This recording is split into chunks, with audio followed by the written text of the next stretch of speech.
My name is Dr. Mary Wardell Ghirarduzzi, and I'm a Vice Provost and Chief Diversity Officer at the University of San Francisco.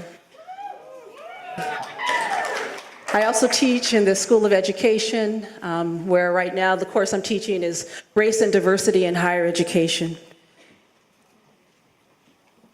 I'd like to open up this evening and this engagement that we have with some thoughts that I'd like to share with you. The intersection of discipleship and division, and the notion of mutuality. Injustice anywhere is a threat to justice everywhere. We are caught in an inescapable network of mutuality, tied in a single garment of destiny. Whatever affects one directly affects all indirectly. This week, I lost my mother.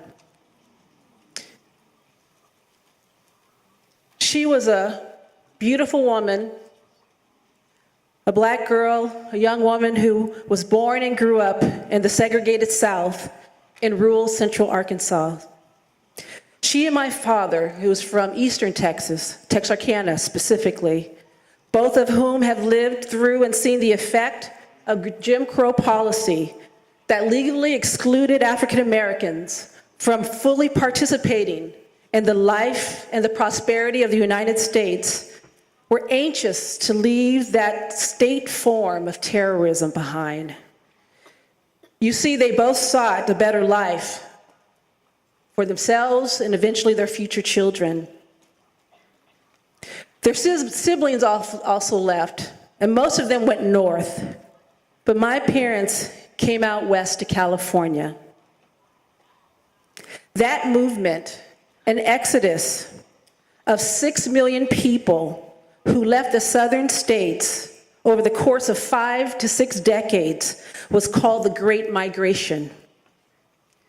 I am standing here today as a leader in Jesuit higher education and as a living testament to their commitment and their courage as social and political refugees in their own country at that time, so that they too might be afforded the opportunity to embrace and live out the promises of America. My mother's story, as a woman who passes away in her 80s on Monday, her story intersects, is interconnected, and has direct mutuality to the stories of our brothers and sisters in Central America in the caravan right now, who are seeking a better life for their family, themselves, and their children. It intersects to the exclusion of transgender people in our communities who are seeking the rights and privileges and thereunto that's afforded to them, that should be afforded to them. It's connected to the violence we saw, as Chris said earlier, the anti-Semitism in Pittsburgh and Charlottesville, and the other spaces we continue to see things happen. Over the next few days, my job here today is to what they call break open this event, this time we have together. And I want to prepare you to engage in a very high capacity social justice, teaching and learning, exchange, and engagement. So your role over the next few days is to be great students, to be great learners. Your job is to listen generously, to open your heart and your mind to new thinking and new ideas that might be disruptive. I want you to engage your moral imagination of what could be, and not to get stuck in the place of what has been and what things are at the moment. Many of you may hear ideas that are different than the ones you hear at home. Or perhaps, if that's not the case, you will hear and grow in ways that you've never heard before. Now, I'm going to be quite frank here. What's happening here, particularly for you first-timers, is that you are being charged with the audacity to believe that peoples everywhere have a right to housing, have a right to 3 meals a day for their body, have a right to education, have a right to health care, and should be able to engage in the culture for their minds as full human beings that are loved and beloved by their God, to equality and the freedom of their spirits.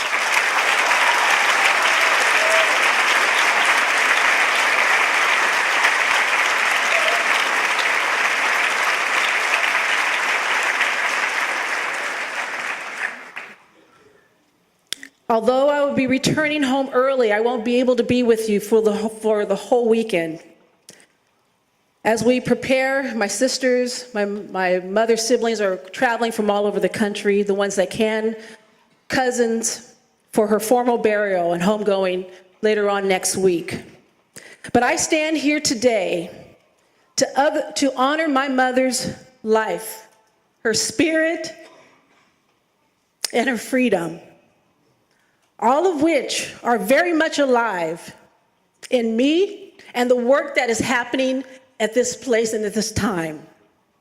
Yet I'm here to also caution you that the legacy that she has left behind, as well as so many other social justice workers, is at risk of threat. I want to make it plain to you what our theme of discipleship at the Crossroads means. And I want to offer it through the lens of intersectionality and what that means at this unique time of societal division and the notion of mutuality that Martin Luther King talked about in 1963. You see, my duty today is to her life and memory, and to ensure that her courageous actions have not been and were not in vain. My mother's story and her freedom intersects and is mutually conditional to the freedom of the migrants everywhere, to the freedom of undocumented students on our campuses and in our communities, to the freedom of transgender and LGBTQ students and their rights and full inclusion, to the freedom of students of color who have been historically underrepresented and continue to be marginalized in society and now oftentimes on our campuses, to the freedom of the people of religious orders and the people of faith everywhere who seek to assemble and serve God in peace and solidarity.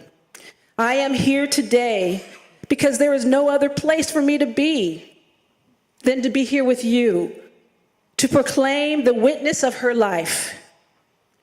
Now, you are here today, Ignatian students, because you have been called to proclaim the witness of the marginalized and to do something about it. So I implore you today to answer the call into a higher vision of your life. Your life from this moment on can no longer be about yourself. Answer the calling to a higher understanding of humanity and learn what it means to care for others and what that means when we talk about the common good. You are being called to a higher engagement of love. Not just a love for the people that you like, but we're going to have to learn to love people that are not easily lovable in order to do this work of justice. This Ignatian family teaching is the largest social justice class you have ever been involved in, and the largest social justice class in the world. So I implore you as an educator and as a vice provost, be a good student. Listen carefully. Ask thoughtful questions that not only contribute to your own learning, but to the learnings of those around you. Be open. And in our Ignatian tradition, make sure you reflect individually as well as in community on what you have learned and what choices you will make when you leave this weekend.